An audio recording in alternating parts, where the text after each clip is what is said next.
தையலுக்கான அளவு, ரெடி அளவு, தையலுக்கான அளவு கரெக்டாக விட்டுருக்கோம்.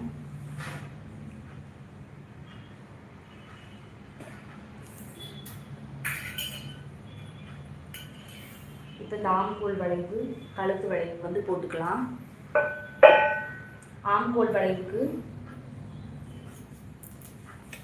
ஒரு 1.25 இன்ச்சு எடுத்திருக்கேன்.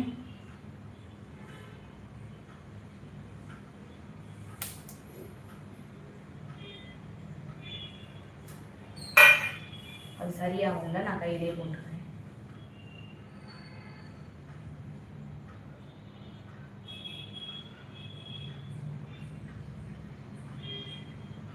கையிலே போடுறதா இருந்தாலும் போட்டுக்கலாம், இல்லாட்டி ஆம்கோல்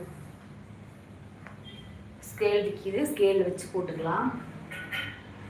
இந்த வளைவு வந்து இந்த மாதிரி நான் மூடி எடுத்திருக்கேன், மூடியில் போட்டுக்கிறேன்.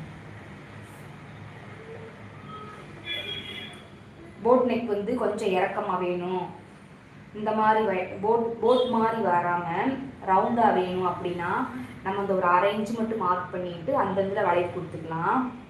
இது வந்து அளவு ப்ளவுஸில் வந்து கொஞ்சம் கிராஸாக தான் இருக்குது, அதனால நம்ம அதுக்கேற்ற மாதிரி மார்க் பண்ணிக்கலாம்.